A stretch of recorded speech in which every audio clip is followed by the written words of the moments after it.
ഇപ്പോൾ intermediate fasting ചെയ്യുന്ന പലർക്കും തടിയൊന്നും കുറയുന്നില്ല എന്ന് പറയുന്നുണ്ടല്ലോ, അതെന്തുകൊണ്ടായിരിക്കും? ഇപ്പം പോപ്പുലറായിട്ട് എല്ലാവരും ചെയ്യുന്ന ഒരു ഫാസ്റ്റിംഗാണ് ഇൻ്റർമീഡിയറ്റ് ഫാസ്റ്റിംഗ്. അത് പക്ഷേ എല്ലാവർക്കും ഒരേപോലെ വർക്ക് ചെയ്യണമെന്നില്ല.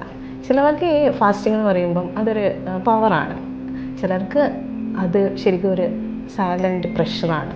പൊതുവേ ആൻസൈറ്റി, സ്ട്രെസ്സൊക്കെ ഉള്ള ആൾക്കാർ, അതേപോലെ ഹോർമോൺ ഇംബാലൻസ് ഒക്കെ ഉള്ള ആൾക്കാർക്ക്, PCOS, തൈറോയ്ഡ് ഡിസീസൊക്കെ ഉള്ള ആൾക്കാർക്ക്, അവർക്ക് പൊതുവേ ഈ മീൽ സ്കിപ്പ് ചെയ്യുമ്പോൾ അവർക്ക് സ്ട്രെസ്സ് കൂടും.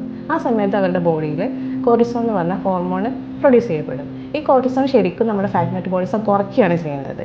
ആ സമയത്ത് നമ്മുടെ ബോഡിയിലുള്ള ഫാറ്റ് അതേപോലെ തന്നെ നിലനിർത്തി അതിനെ സ്റ്റോർ ചെയ്യുകയാണ് ശരിക്കും കോർട്ടിസോൾ ചെയ്യുന്നത്.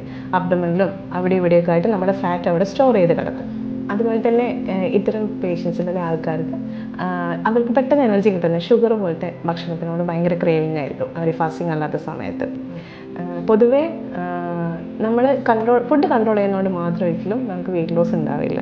നമ്മുടെ ബോഡിക്കും മൈൻഡിനും ഒരേപോലെ സ്യൂട്ടബിൾ ആയിട്ടുള്ള ഒരു ഫാസ്റ്റിംഗ് പ്ലാൻ എടുത്താൽ മാത്രമേ നമുക്ക് വെയിറ്റ് ലോസ് അല്ലെങ്കിൽ വെയിറ്റ് കുറയ്ക്കാൻ വേണ്ടിയിട്ട് പറ്റുള്ളൂ. പ്രോപ്പറായിട്ടുള്ള ഒരു വെയിറ്റ് റെഡ്യൂസിങ് പ്ലാനിൽ നമുക്ക് ഈ ഫാസ്റ്റിംഗ് മാത്രം പോലെ റെഗുലറായിട്ട് എക്സസൈസ് ചെയ്യണം, അതോടൊപ്പം പ്രോട്ടീൻ റിച്ച് ഫുഡ് കഴിക്കണം. ഏറ്റവും അത്യാവശ്യമായിട്ട് നമ്മുടെ മൈൻഡ് കാം ആൻഡ് ഫ്രീ ആയിട്ട് വെക്കും വേണം.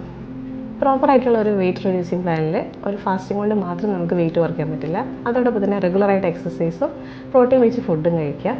ഏറ്റവും പ്രധാനമായിട്ട് നമ്മുടെ മൈൻഡ് എപ്പോഴും കാം റിലാക്സ് ആയിട്ട് വെക്കുക. പ്രോപ്പറായിട്ടുള്ള ഒരു വെയിറ്റ് റെഡ്യൂസിങ് പ്ലാനാണ് നിങ്ങൾ ഉദ്ദേശിക്കുന്നതെങ്കിൽ അതിന് ഫാസ്റ്റിംഗ് മാത്രം പോരാ, അതോടൊപ്പം തന്നെ റെഗുലറായിട്ട് എക്സസൈസ് ചെയ്യുക, ആവശ്യത്തിന് ഏകദേശം ഒരു 6 മണിക്കൂറെങ്കിലും ദിവസം ഉറങ്ങുക, ധാരാളം വെള്ളം കുടിക്കുക, പ്രോട്ടീൻ റിച്ച് ആയിട്ടുള്ള ഭക്ഷണം കഴിക്കുക. ഏറ്റവും പ്രധാനമായിട്ട് നമ്മുടെ മൈൻഡ് കാം ആൻഡ് റിലാക്സ് ആയിട്ട് വെക്കാൻ ശ്രദ്ധിക്കുക.